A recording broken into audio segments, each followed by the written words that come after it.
नमस्कार साथियों, स्वागत है आपका हमारे YouTube चैनल पर। तो साथियों, आज हम बात करने जा रहे हैं टैरिफ्स के बारे में।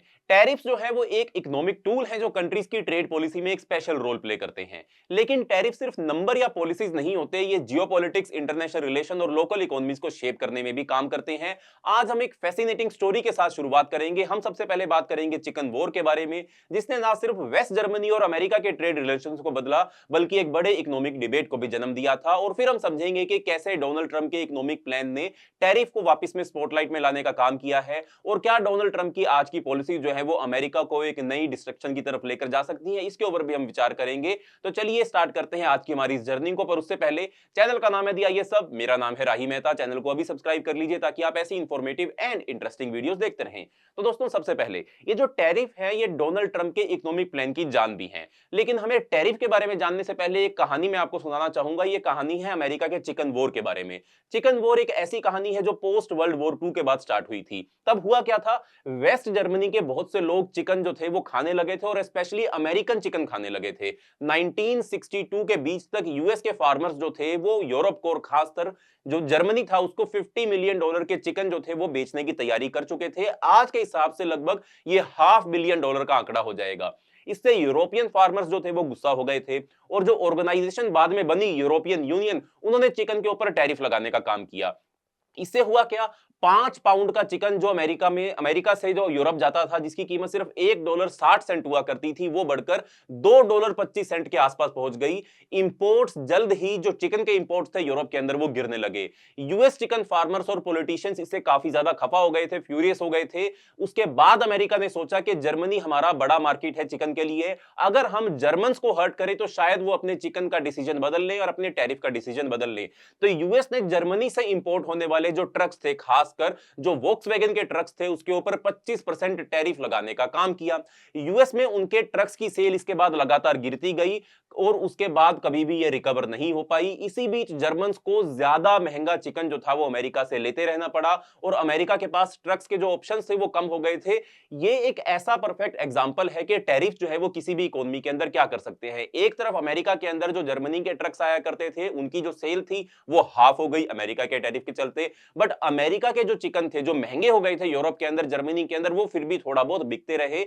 अमेरिका को इससे कम नुकसान हुआ, बट जर्मनी को इससे बहुत ज्यादा नुकसान हुआ। ये जो टैरिफ है ये कंज्यूमर्स को हर्ट करते हैं, लेकिन स्पेसिफिक इंडस्ट्रीज को प्रोटेक्ट करने का भी काम करते हैं। ये या कंट्रीज को अपना बिहेवियर बदलने पर ये मजबूर भी कर देते हैं। जबकि पिछले कई डेकेड्स में टैरिफ ट्रेड पॉलिसी का बड़ा हिस्सा नहीं थे, बट जब डोनाल्ड ट्रंप प्रेसिडेंट बने अमेरिका के 2016 के अंदर, तब उन्होंने इस पॉलिसी को बदलने का सोचा। कुछ लोग इसे इकोनॉमिक नेशनलिज्म के नाम से जानते हैं, कुछ लोग इसे कॉमन सेंस के नाम से जानते हैं, बट डोनाल्ड ट्रंप इसे अमेरिका फर्स्ट पॉलिसी के नाम से जानते हैं, या उसके बारे में ये लगातार बात करते रहते हैं। प्रेसिडेंट ट्रंप ने लोगों को यह सोचने पर मजबूर कर दिया था कि टैरिफ अमेरिका के इकोनॉमिक आर्सेनल का एक यूजफुल टूल हो सकते हैं। ऐसे तरीके में जो पास्ट में यूज नहीं हुआ करते थे, डोनाल्ड ट्रंप ने उनको यूज करना शुरू कर लिया था। अब ये जो टैरिफ्स हैं ये कैसे काम करते हैं, और ट्रंप के प्रपोजल से क्या कुछ असर हो पाएगा, और ट्रंप क्या प्रपोज कर रहे हैं, इसके ऊपर भी हमको बात करनी है। तो शुरुआत करते हैं 2018 से, जब डोनाल्ड ट्रंप ने अपनी टैरिफ्स की गेम को लगाना शुरू कर दिया था। उससे हुआ क्या, सबसे पहले डोनाल्ड ट्रंप ने वॉशिंग मशीन्स पर टैरिफ लगाने शुरू किए थे, ये सोचकर कि अमेरिका के कंज्यूमर्स को इसका फायदा होगा और अमेरिका के अंदर इसके चलते जॉब्स क्रिएट होंगी। क्योंकि अमेरिका जो था वो ज्यादातर वॉशिंग मशीन्स चाइना से, जापान से या साउथ ईस्ट एशियन कंट्री से ही इंपोर्ट किया करता था। आप जानते ही हो कि सैमसंग, एलजी, ये बड़ी बड़ी कंपनीज है जो वॉशिंग मशीन बनाती हैं, और ये अमेरिका की कंपनीज नहीं है। तब से जब भी कोई वॉशिंग मशीन अमेरिका के अंदर इंपोर्ट होती थी, उसकी जो भी अमेरिका की कंपनी उस वॉशिंग मशीन को इंपोर्ट अमेरिका के अंदर करती थी, उसे अमेरिकन गवर्नमेंट को एक टैरिफ पे करना पड़ता था। उनका मार्जिन काफी लो था, बट वो क्या करने लगी कंपनियां, वो कंज्यूमर को इस मार्जिन को क्रॉस करने लगी, कंज्यूमर से बड़े हुए दाम जो थे वो लेने लगे। मतलब आखिरकार कंज्यूमर जो थे वो बड़े हुए दाम या महंगी वॉशिंग मशीन अमेरिका के अंदर खरीदने लगी। ये पूरी बात का मकसद ये था कि उन गुड्स की डिमांड अमेरिका के अंदर रिड्यूस की जा सके जो अमेरिका के अंदर नहीं बनाई जा रही हैं, और डोमेस्टिक प्रोडक्शन के लिए एक स्पेस क्रिएट किया जा सके। टैरिफ के बाद सिर्फ इंपोर्टेड वॉशिंग मशीन के ही प्राइस अमेरिका के अंदर नहीं बढ़ने लगे थे, बल्कि यूएस में बनी मशीन्स के भी प्राइस बढ़ने लग गए थे। आप इस चार्ट के अंदर देख सकते हो, लगातार जैसे ही डोनाल्ड ट्रंप ने वॉशिंग मशीन के ऊपर टैरिफ लगाया, तो लगातार वॉशिंग मशीन के दाम जो थे वो अमेरिका के अंदर बढ़ने लगे। अब हुआ क्या, ये सिर्फ एक मिथ है कि अगर अमेरिका जो है वो इंपोर्ट पर टैक्स लगाएगा तो डोमेस्टिक प्रोड्यूसर अपने प्राइस नहीं बढ़ाएंगे। जो वॉशिंग मशीन अमेरिका के अंदर बढ़ रही थी उनके भी दाम बढ़ गए, इंपोर्टेड वॉशिंग मशीन उनके भी दाम बढ़ गए। और ये गलत है, आप उनके लिए ज्यादा डिमांड क्रिएट कर रहे हो। कैसे? अगर आप इंपोर्ट को महंगा कर रहे हो, अगर आप उसके ऊपर टैरिफ लगा रहे हो, तो अमेरिकन इंडस्ट्रीज के अंदर जो वॉशिंग मशीन बनती थी आप उनकी डिमांड ज्यादा कर रहे हो, तो नेचुरली अमेरिका की वॉशिंग मशीन के भी प्राइसेस जो है वो ऊपर चले ही जाएंगे। और सिर्फ अमेरिका की वॉशिंग मशीन ही नहीं, बल्कि जो ड्रायर्स थे उनके भी दाम बढ़ने लगे, जबकि ड्रायर्स टैरिफ का पार्ट ही नहीं थे। यूजुअली ऐसा होता है कि अगर आप एक वॉशर लेते हो तो एक ड्रायर भी खरीदते हो। इंडिया में खैर हमारी वॉशिंग मशीन में ड्रायर एक साथ ही आता है, बट आपने शायद देखा होगा कि अमेरिका के अंदर वॉशिंग मशीन और ड्रायर जो है वो अलग अलग परचेज करने पड़ते हैं। तो ड्रायर्स पर डायरेक्टली टैरिफ का असर नहीं था, लेकिन डिमांड क्योंकि अमेरिका के अंदर अमेरिका में बने हुए ड्रायर्स की बढ़ने लगी, तो उसके इनडायरेक्ट इफेक्ट से उनका दाम भी बढ़ गया। लेकिन सब कुछ इतना बुरा भी नहीं था। इन टैरिफ्स ने अमेरिका के अंदर कुछ जॉब्स भी क्रिएट करी। करीब 1800 जॉब्स मोस्टली फॉरेन कंपनीज जैसे सैमसंग और एलजी ने जब अमेरिका के अंदर अपने प्लांट्स खोलने शुरू किए, तो उससे इतनी जॉब्स जो थी वो अमेरिका के अंदर क्रिएट हुई। और एक स्टडी में पता चला कि यूएस ने टैरिफ से एनुअली $82 मिलियन के दाम को कलेक्ट किया। लेकिन प्राइस इंक्रीज करने की वजह से अमेरिका के कंज्यूमर्स को लगभग $1.5 बिलियन ज्यादा पे करना पड़ा। यानी कि एक तरफ टैरिफ के रूप में सिर्फ $82 मिलियन, बट बढ़े हुए दामों की वजह से जो अमेरिकी कंज्यूमर थे वो $1.5 बिलियन ज्यादा पैसा चुका रहे थे। तो बेसिकली अमेरिका हर एक जॉब को क्रिएट करने के लिए $8,15,000 अपने कंज्यूमर से लेकर पे कर रहा था, और एक एक जॉब जो अमेरिका अपने अंदर क्रिएट कर रहा था। ये एक बहुत ही महंगा जॉब क्रिएशन प्रोग्राम है, और इसी वजह से इकोनॉमिस्ट जो होते हैं उनको टैरिफ्स जो है वो ज्यादा पसंद नहीं होते हैं। एम्प्लॉयमेंट बढ़ाने के लिए ज्यादा कॉस्ट इफेक्टिव और एफिशिएंट तरीकों का भी इस्तेमाल किया जा सकता है, सिर्फ टैरिफ लगाना ही इकलौता असर नहीं है। अब 2018 में ये जो टैरिफ थे ये और भी चीजों के ऊपर लगाए गए, जैसे कि स्टील और एल्यूमिनियम के ऊपर लगाए गए। ये स्पेसिफिकली चाइना को पनिश करने के लिए बनाए गए थे, उसके इंटरनेशनल ट्रेड रूल्स के वायलेशंस के लिए बनाए गए थे, और नेशनल सिक्योरिटी, अमेरिका की नेशनल सिक्योरिटी के लिए भी ये जो ट्रेड था या ये टैरिफ था ये इंपोज किया गया था। अब होता क्या है ना, स्टील और एल्यूमिनियम से मिलिट्री इक्विपमेंट के साथ साथ कार्स जैसे एवरीडे चीजें भी बनाई जाती हैं। जो इंडस्ट्री स्टील यूज करती हैं उन्हें हायर प्राइसेस पे करनी पड़ती है, जो उनके प्रॉफिट मार्जिन को स्क्वीज कर देता है, और ये उन्हें उनके फॉरेन कंपटीटर के अगेंस्ट कंपटीटिव डिसएडवांटेज में भी डाल देता है, जो उन्हीं गुड्स के इनपुट्स के इन्फ्लेटेड कॉस्ट नहीं चुका पाते। और कई स्टडीज ने दिखाया कि ये टैरिफ से जो डाउनस्ट्रीम इंडस्ट्रीज हैं वहां जॉब्स लूज होती हैं, शायद उतनी ही या उससे ज्यादा जितनी अपस्ट्रीम इंडस्ट्रीज के अंदर जॉब्स गेन होती हैं जो टैरिफ से प्रोटेक्टेड हैं।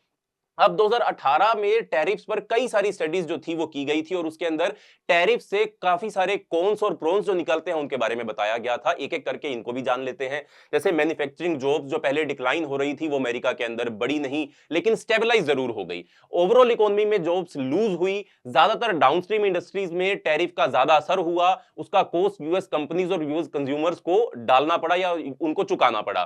तो इकोनॉमी के लिए ज्यादा अच्छा ये नहीं था, लेकिन इससे यूएस कंपनीज को चाइना से बाहर मूव करने के लिए मोटिवेट किया और सप्लाई चेन्स को ज्यादा रेजिलिएंट बनाया। लेकिन इसने चाइना के बिहेवियर पर कुछ ज्यादा असर नहीं डाला, पर कुछ मामलों में वो और भी ज्यादा अग्रेसिव हो गया। पर बात यह है कि चाहे इकोनॉमिक डाउनसाइड जितनी भी हो, बाइडेन एडमिनिस्ट्रेशन के लिए भी, डोनाल्ड ट्रंप के बाद आप जानते हो कि बाइडेन एडमिनिस्ट्रेशन जो थी वो आ गई थी, बाइडेन एडमिनिस्ट्रेशन के लिए भी एक रिव्यू कमेटी बनाई गई। उस रिव्यू कमेटी ने भी यही सजेस्ट किया कि ट्रंप के टैरिफ को बनाए रहना चाहिए, और एडमिनिस्ट्रेशन ने और भी ज्यादा नए टैरिफ ऐड करने अमेरिका के अंदर शुरू कर दिए। जो ट्रंप ने लगाए थे वो भी कंटिन्यू रहे, और नए टैरिफ भी जो बाइडेन की सरकार ने अमेरिका में इंपोज किए, दूसरी कंट्रीज के ऊपर इंपोज किए। जब टैरिफ्स लग जाते हैं तो दो फैक्टर्स होते हैं जो उन्हें काफी टाइम तक बनाए रखने का काम करते हैं। पहली बात यह है कि डोमेस्टिक इंटरेस्ट ग्रुप्स होते हैं जिनका स्टेक होता है कि ये टैरिफ बने रहें, क्योंकि उन्हें एक्स्ट्रा मार्केट शेयर मिलता है जो इन टैरिफ की वजह से मिला है। और दूसरी बात क्या होती है इसके अंदर, टैरिफ्स एक बार्गेनिंग चिप होते हैं, तो हम क्यों यूनिलेटरली इन्हें हटा दें, चाहे कुछ इकोनॉमिक बेनिफिट्स हो, जब हम इन्हें फ्यूचर निगोशिएशन में यूज करते हैं या कर सकते हैं, इसलिए इन टैरिफ्स को हमेशा बनाए रखा जाता है या लंबे समय तक बनाए रखा जाता है। टैरिफ्स को हटाना मुश्किल होता है। इसीलिए आज 60 साल के बाद भी जो अमेरिका ने ट्रक्स के ऊपर टैरिफ लगाया था, जर्मनी से आने वाले 25% टैरिफ, उस चिकन फार्मर्स को फायदा पहुंचाने के लिए, वो आज तक चल रहा है, उसको रिमूव नहीं किया गया है। अमेरिका अब भी चिकन वॉर की लेगेसी के साथ ही जी रहा है। तो हिस्ट्री का एक और लेसन यह है कि टैरिफ लगाते वक्त संभल कर चलना चाहिए, क्योंकि शायद आप इसे शॉर्ट टर्म स्ट्रेटेजिक रीजन या किसी इंडस्ट्री को टेम्परेरीली हेल्प करने के लिए लगा रहे हो, लेकिन ये टैरिफ कई दशकों तक चल सकते हैं। टैरिफ पॉलिसी थोड़ी पुरानी है, चिकन वॉर के टाइम भी ये सिर्फ लगभग 7% यूएस इंपोर्ट के ऊपर ही इंपोज होती थी, बट स्टिल अब ट्रंप का सेकेंड टर्म जो आना वाला है, जो शुरू हो चुका है, उसका प्लान ये है कि इन्हें ड्रामेटिकली वापस लाया जाए, टैरिफ को दोबारा इंपोज किया जाए। उनका कहना है कि ये वो पॉलिसी है जिसने इस देश को बनाया है और ये वही पॉलिसी है जो इस देश को बचाएगी। ट्रंप जो है वो अब 60% टैरिफ प्रपोज कर रहे हैं चाइना से आने वाले सब चीजों के ऊपर। हर दूसरे देश के इंपोर्ट पर 10 से 20% का टैरिफ भी वो लगाने की बात कर रहे हैं। कई इंडिपेंडेंट स्टडीज ने इसके पॉसिबल इफेक्ट के ऊपर रिसर्च किया, जैसे कि एक स्टडी ने यह दिखाया है कि ये एवरेज अमेरिकन हाउस होल्ड को $1700 तक कॉस्ट करेगा, ज्यादा प्राइस की वजह से या ज्यादा इन्फ्लेशन की वजह से। आप देख सकते हो कि ये कई सारी रिसर्च के अंदर ये बोला गया है। एक और स्टडी ने यह बताया कि इससे 6,84,000 से ज्यादा जॉब्स का लॉस हो सकता है अमेरिका के अंदर। साथ ही यह भी पाया गया कि कैसे डोमेस्टिक गुड्स और महंगी हो सकती हैं या दूसरे देशों के रिटेलिएटरी टैरिफ से अमेरिका के ऊपर भी इंपैक्ट पड़ेगा। बाकी कंट्रीज चुपचाप इसको नहीं सहेंगी, वो अपने बिहेवियर को चेंज नहीं करेंगे सिर्फ यूएस एडमिनिस्ट्रेशन को अपीज करने के लिए जो ऐसे टैरिफ लगाता है। वो रिटेलिएट करेंगे तो ना सिर्फ यूएस इंपोर्ट श्रिंक होगा बल्कि यूएस एक्सपोर्ट्स भी कम हो जाएंगे।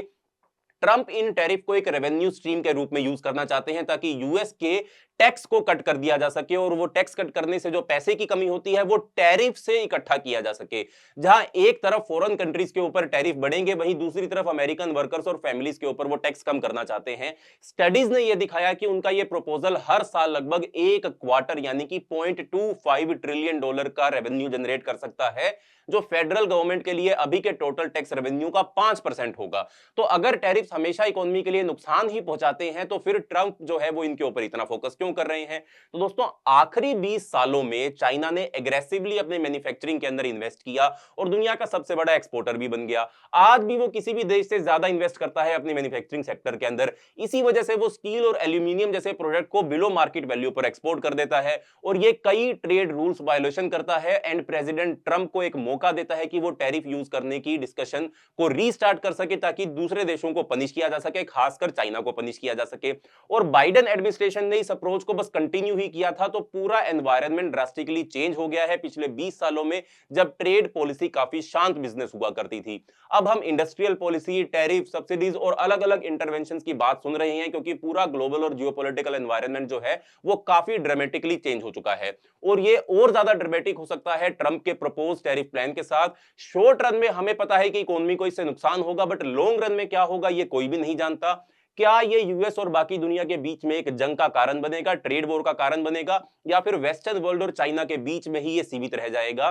ट्रंप ये चिकन गेम खेलना चाहते हैं ताकि ये पता लग सके कि जंग कितनी बड़ी हो सकती है या टैरिफ वॉर कहां तक आगे पहुंच सकती है। अब अगर हम बात कर रहे हैं तो हम ट्रंप के जो टैरिफ का प्लान है उसका इंडिया के ऊपर क्या इफेक्ट हो सकता है, एक बार उसके बारे में भी जान लेते हैं। तो दोस्तों, डोनाल्ड ट्रंप के aggressive tariff policy specially China के अगेंस्ट का ग्लोबल ट्रेड पर भी काफी बड़ा इंपैक्ट होगा और इंडिया भी इससे अलग नहीं है। देखते हैं कैसे। तो दोस्तों, सबसे पहले ट्रेड डाइवर्शन होगा इंडिया के लिए, अपॉर्चुनिटीज भी क्रिएट होने के चांसेस हैं। जब चाइनीज गुड्स पर टैरिफ बढ़ेगा तो ग्लोबल कंपनीज अपने मैन्युफैक्चरिंग हब्स को डाइवर्सिफाई करने लगेंगी। इंडिया अपनी लार्ज वर्कफोर्स और improving ease of doing business की वजह से एक अट्रैक्टिव ऑप्शन बन जाएगा और हो सकता है कि वो सारी अमेरिकी कंपनियां में से कुछ एक कंपनियां भारत के अंदर भी शिफ्ट हो जाएं, जैसे कि इलेक्ट्रॉनिक्स, टेक्सटाइल और केमिकल जैसे सेक्टर्स को इससे काफी फायदा मिल सकता है क्योंकि ग्लोबल बिजनेस ने चाइना के अल्टरनेटिव्स ढूंढने शुरू भी कर दिए हैं।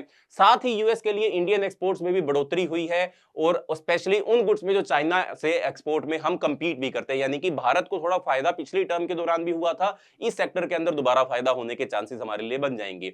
अब इंडियन इंपोर्ट्स पर इसका क्या इंपैक्ट होगा? तो दोस्तों, स्टील और एल्यूमिनियम पर यूएस के टैरिफ का इनडायरेक्ट इंपैक्ट जो होगा वो इंडिया पर भी पड़ेगा। पिछली बार भी पड़ा था, भले ही इंडिया प्राइमरी टारगेट उनका नहीं था, बट स्टिल, लेकिन हायर टैरिफ की वजह से पूरी ग्लोबल सप्लाई चेन जो थी वो डिसरप्ट हो गई थी, इसलिए इंडियन इंडस्ट्रीज के लिए भी कॉस्ट जो थे वो बढ़ गए थे।